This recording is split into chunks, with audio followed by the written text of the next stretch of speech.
Hi, welcome back to my YouTube channel. We were discussing about this caste system in India, caste system in Kerala. We had seen certain categories, so we understood certain aspect of the conditions which was there in Kerala. So today I am going to talk about the practices, some of the practices. Okay, I cannot give all idea of the practices which was there in Kerala in a short video, but some of the practices which was there in Kerala during 19th century. So the first and foremost I would like to say is Makkatayam and Marumakkatayam. So what is this Makkatayam means? Inheritance of property will go to father to child. So that is Makkatayam, which is still in that way it's following. Makkal means children, and whoever the children of father, whoever is the head of the family, that will go to his children. This was the ideology of Makkatayam. But Makkatayam is something different. This is something to keep the bondage secure in the family, because the inheritance of property will go through female line. Why they were doing, when a girl get married, normally what happens in Indian society, the girl will go to other family, and her share will go to that person, that girl, and they that will be get extended. So this way the family shares will go to other family. In order to avoid that, they will get married in their own family, in between their family, like brother sister and sister son. In this way the marriage will happen, and the share of the family will be secured with themselves, right?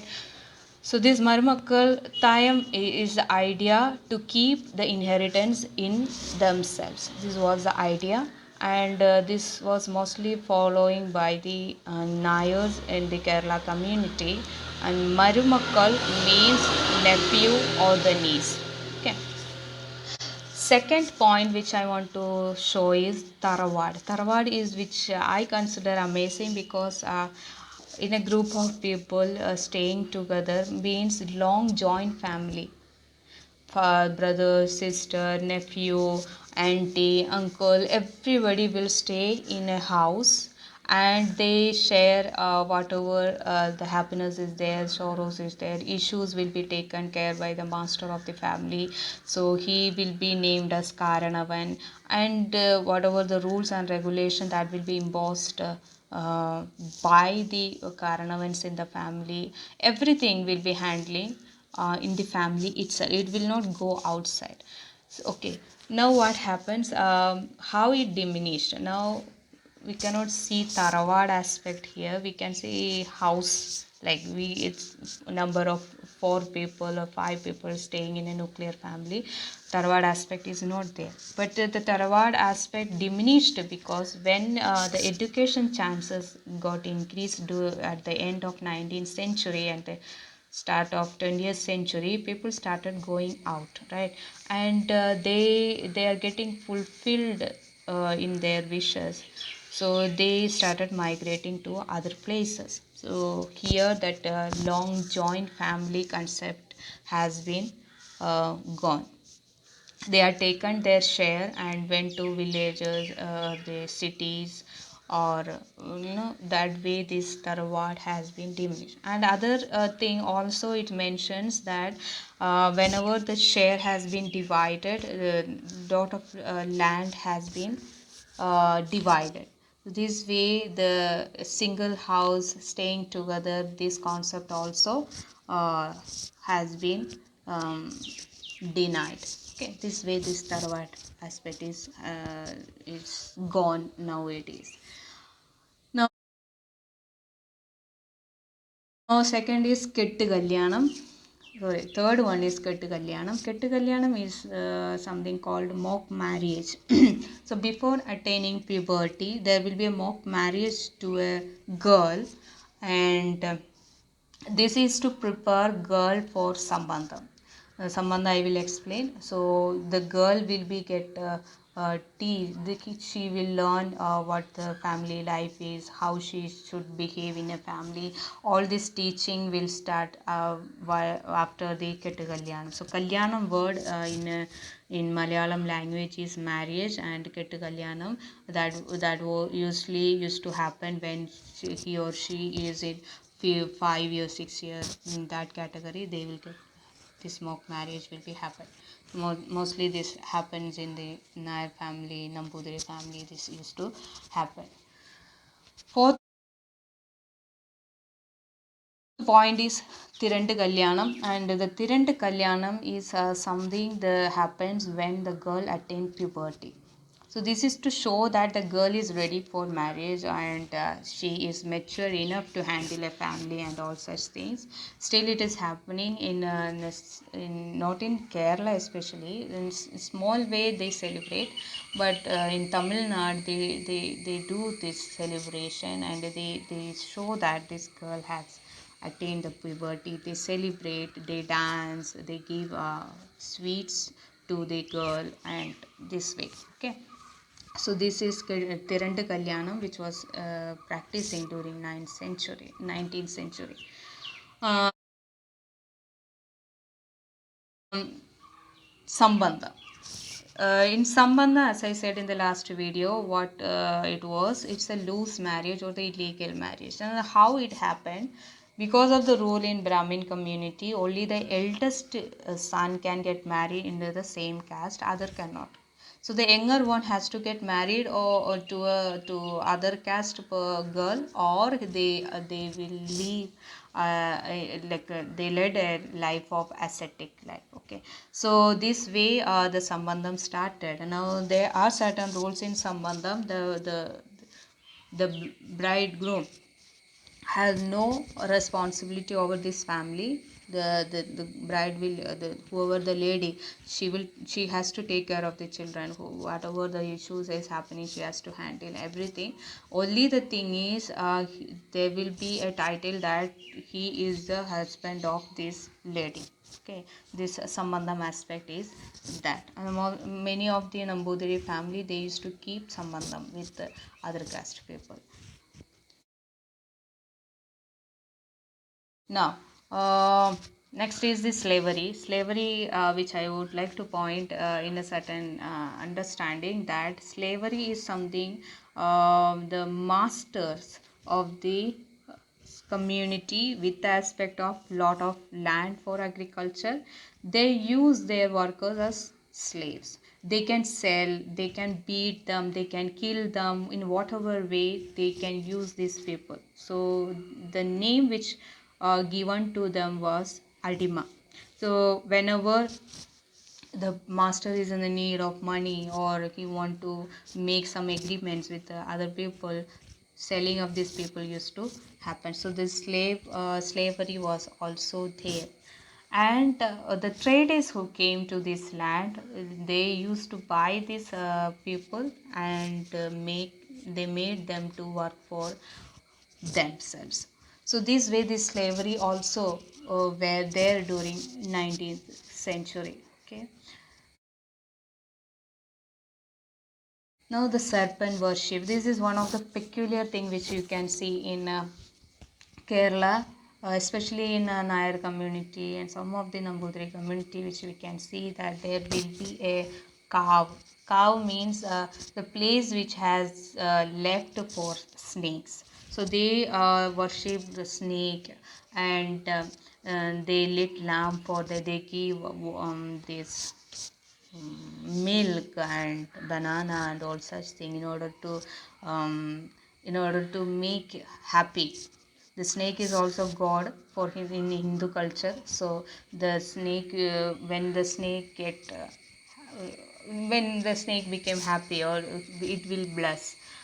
And in other aspect also, when we think they believed that propitiating this snake will be the blessing, and they will have children in the family life. So this serpent worship was also there. And as I said, Valluvans were the person who used to sing the greatness of the snake. So those who are not having the not conceiving, they will hear this song and they do certain rituals. After that, they will get conceived and will have the children. Okay, so the serpent worships were there, devil worship there. Now devil worship in other way, the devils were the deities of the devils. In other way we can say demigods. These demigods were the lords of shudras. Okay, now what whoever the Brahmin community worships in the form of deities, that cannot worship by the low class people. So they used to worship demigods like Madan, Marda, Yakshi, Chudala, Chandala. So this way, the demigods which is there, which has this tamasic nature of understanding, who are the tamasic nature. So this worship was there. So what they do, they will put alcohols over the this deity statue, then killing the cocks, abusing, using abusing word while doing rituals. So this way, this devil worship was also there in Kerala society. This scenario was there during the 19th century. Another thing is monogamy, polygamy, everything was there in the society, especially to Brahmin community, which is I'm not talking in my opinion. This is mentioned in the Kerala Mahatmyam, Kerala Ulpati, this type of historical books is talking about. So that is there. Then some of the minor things we will understand, not like what I pinpointed, but some of the practices which was given to, especially to lower caste people. They should maintain the distances which is prescribed, that I mentioned in the last video, like 96, 128, 100, like 64 feet, 12 feet. So for different castes, different now different distances were followed. So this distance has to be maintained. Roads, public roads, transports, then hospitals, this cannot be utilized. Education was not allowed. Even hearing the mantras silently when where they're walking or sitting somewhere, if they hear, then the boiled metal will be poured on their ear. So no education was allowed, no worship was allowed. Then whenever they walk in the public road, they should make sounds. Then other ways, the taxes used to collected from there, like as per the length of hair they have to pay taxes. As per the one of the worst tax which the low caste community has paid is breast tax. For ladies, according to the size, the tax has to, the size of the breast, the tax has to be paid. This is one of the worst way of paying tax. I understand, and this has been stopped by the Raja, but based on one incident, there was a lady called Nangeli. So she didn't have money to pay breast tax. So what happened? She cut her both breasts and kept it in the leaf and given to the person who came to collect the tax. So in this way, then the protest started, and later in later 1856 or something, this tax has been abolished. Okay, so this breast tax was there. Then wala tax. Wala tax is that the net which is using for fishing, that that thing got tax. The person who are using, he has to pay tax for them. And the other aspect, when we check, we can see that whenever the festival, whenever the royal marriage or birthdays are there, people come to village and collect the taxes from lower caste people. So this way the practices was following in the Kerala community, and some of them is still following and some of them is removed. when the education came in the 20th century, or end of the 20th century, and sorry, end of the 19th century and the 20th starting, everything they start to understand in a way of humanity, and then they understood that most of our practices which we follow is not right, and it should be abandoned. Last and the interesting aspect is Smartha Vichara, which I want to explain very detailedly because I watched a movie for in order to understand it. So the Smartha Vichara, which was practicing in Brahmin community, especially because all Brahmin men used to enjoy all the privileges, right? They can get married to many people. They can can be the practice. They can get education and all such things. But to to the Brahmin woman, what happens? She don't have the education aspect.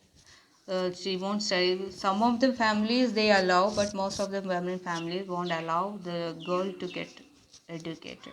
Other thing is they cannot go out alone, and the way they go like having a umbrella in order to cover their face, because no other man should see her after marriage. Okay, before marriage there's no issue, but after marriage other men should not. So this gosha system was following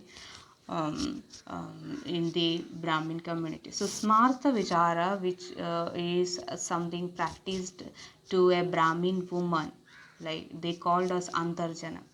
So if they feel like this woman has some wrong relationship between with the other person,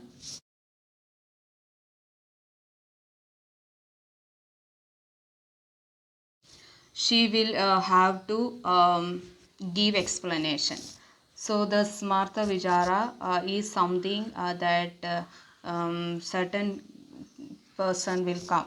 So for that also certain group of people will be there, that that person will come and stay in this in this family, Brahmin family, and they will ask who is the person, and who all were there, and all such things. These questions will be there as we are doing in nowadays what is happening in the court.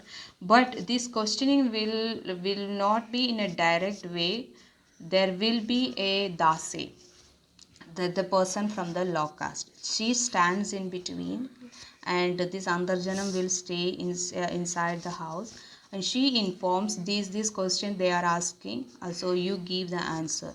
So this Smartha Vichara is something like asking question, and she is giving answers to the questions which is asking by this the Brahmin scholars. Now if the lady accepts that I have a wrong relationship with the other person, then she will be get abandoned in the Brahmin community, and whoever from the lower caste or from the other religion can accept her. So this way this abandonment also were there in the Brahmin commercial. This is Smartha Vichara.